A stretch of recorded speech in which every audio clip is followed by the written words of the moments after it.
It's unrealistic. Look, we have almost $3 trillion of market cap in crypto. It's unrealistic for folks to expect people to be able to be living in Discord channels and doing all of this work. I think what that means is that the SEC is going to be asked increasingly more often to approve simpler on-ramps for this stuff. And now, in the last week, by the way, we had a pretty important two things happen.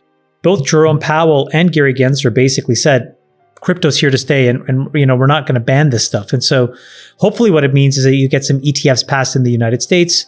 Grayscale is one. There could be more. And I think that stuff makes it much easier for folks to own this stuff. Well, a clear regulation would be a great thing for the industry, for people to buy into it, and removing some of the, let's call them, I don't want to say bad actors, but people who are maybe questionable. Well, I think you have to put things in a bucket of is it an investment or is it something that represents an idea that you love so much? If it's the latter, you should never sell. If it's the former, yeah, you got to manage risk. Or rather, is it a trade or is it something you want to own? By the way, let me just clean this up because Solana was not a direct investment for us. What we did is we invested in a crypto venture firm called Multicoin Capital. This is back in 2017. We realized crypto was becoming a full-time job for us. It was a total rabbit hole. And we were we don't have time to figure out this 24/7 trading stuff. But we met Kyle and Tushar, who were these two young guys. We met them through Vinny Lingham, actually. And they were creating Multicoin Capital. And we actually invested, we gave them $1 million at a 20 cap to help set up their firm. And then we invested in they had both a venture fund and a hedge fund. And they were the first money into Solana. So that fund, it's like a 100x fund. It's just bonkers. Crazy. And so as a result of that, we are indirect beneficiaries of this huge increase in Solana. It will end up being about, $1 billion of, I think, Solana for us in terms of returns. But it's the Multicoin guys determine the trading decisions on that. Yeah. And so people who don't know, Solana is a programmable, Ethereum competitor, I guess, and it's at $50 billion or so market cap. It was trading at $1 not long ago, and now it's at 164. It's an Ethereum competitor, basically, for a smart contract platform. And there's a lot of people, I'd say smart money in Silicon Valley, who are betting on a flippening where Solana could ultimately overtake Ethereum as the preferred platform. But even if it doesn't overtake Ethereum, it's the number 8 cryptocurrency right now. It could go, there's a lot of people betting it'll go to number 3 or, what have you. Additionally, it is a fraction of a penny for a transaction, and it can do many more transactions than Ethereum. There's so much to know about the crypto world. It's a hard thing to invest in unless you're totally focused on it. I've struggled with that. I've tried to go deep on a couple topics and I realized, holy shit, I've been in this for 4 to 6 hours just trying to learn this stuff and I'm not there. And then I feel uncertain about making any decisions.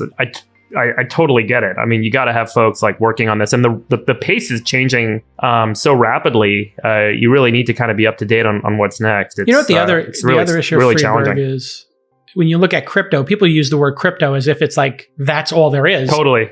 Crypto is that's distributed computing, e-cash, cryptography, financial modeling or building new economic systems, Chamath. There's business model innovation, there's technology innovation, there's economic innovation, it's distributed computing innovation. Yeah, infrastructure, hardware.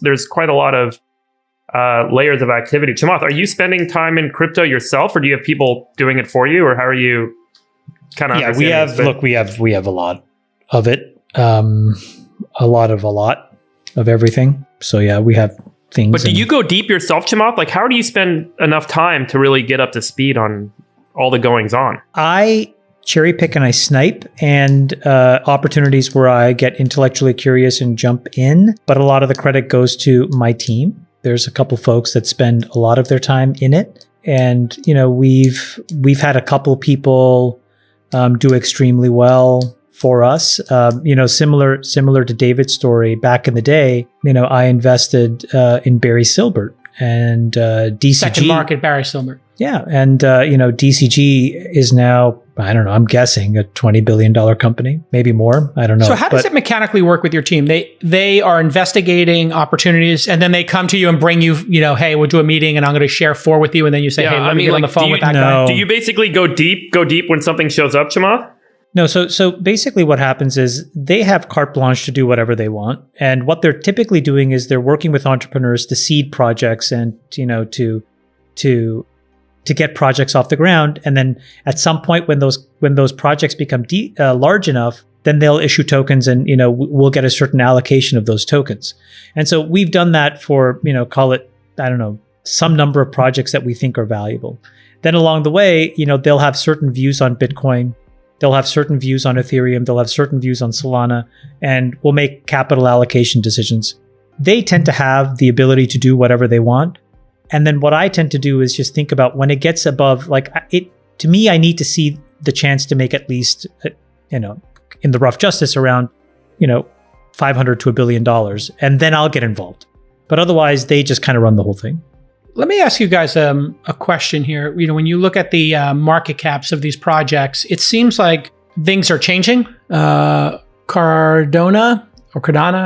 is number 3 now, and Tether still remains number 5. XRP still number 6, but Solana. I would encourage people to not look at it like that. I think looking at it as a rank list betrays what it is. So I'll give you a simple example. Let's compare the fate of 2 projects, or actually. Right now, there's a distributed form of Discord that's being built. Discord, the chat app, very popular amongst gamers. In a completely distributed way with an integrated crypto wallet. Because if you look at Discord, it's really 2 cohorts of people. There's gaming and there's crypto, right? So, those are the 2 big ones, yeah. So, that's an example of a really interesting product that has some real potential. Then if you look at something like DeSo is a decentralized social programming framework. Then if you look at something like Helium, that's completely about building a large distributed, connection of on-ramps to the internet, so internet connectivity. So those are 3 completely different ideas with 3 completely different paths to success. If to invest in those tokens, you have to believe in 3 totally different sets of things. Yes. So to look at it on a rank list and just buy something because it's cheap is stupid. No. My question I'm just going to be blunt. It's yeah. stupid. Don't do that. No. That wasn't really my question. My question was, we have an extraordinary number of the public who've invested in Bitcoin and Ethereum as number 1 and number 2. And those projects feel maybe stagnant when compared to the dynamism of what I'll call, the projects launched in the last 3 or 4 years. Because they're the different, but you're talking about confusing. Again, that's what I mean. Those are layer 1 protocols, right? Meaning they are at the core substrate of how all of crypto is going to work. Then you have these other projects that build on top of these things in different ways or build around them. So my point is, if you don't want to take the time to understand which layer 2s you want to own and which layer 1s you want to own and why, I think you're much better off. I understand your point. My point buying an ETF or something else, because there are ways to own these things. So for example, David, Solana does not need Ethereum to exist. So my point is, do we see a day when this, the past decade has been about Bitcoin and Ethereum?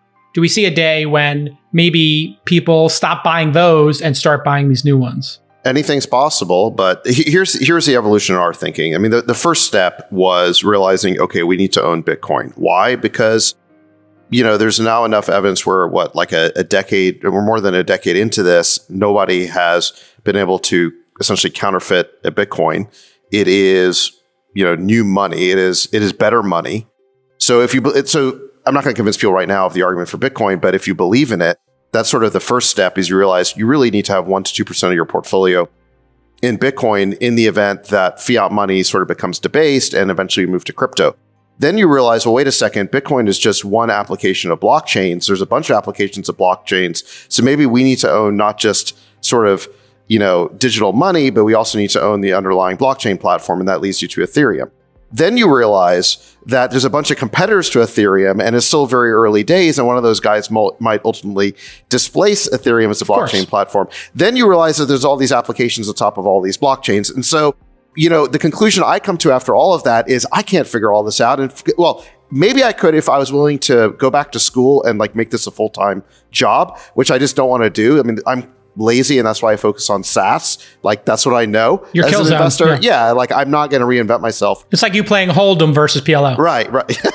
Right, exactly. So, but this is why we partner with Multicoin Capital. So what I would just say is like the idea that you as an individual investor are going to like, pick off the one cryptocurrency here or there to invest in. I mean, that's going to be a lottery. I would find a manager basically who is really good, who has a track record, who understands this stuff. Our approach is to hire very young, extremely technical computer scientists and mathematicians to basically do the work.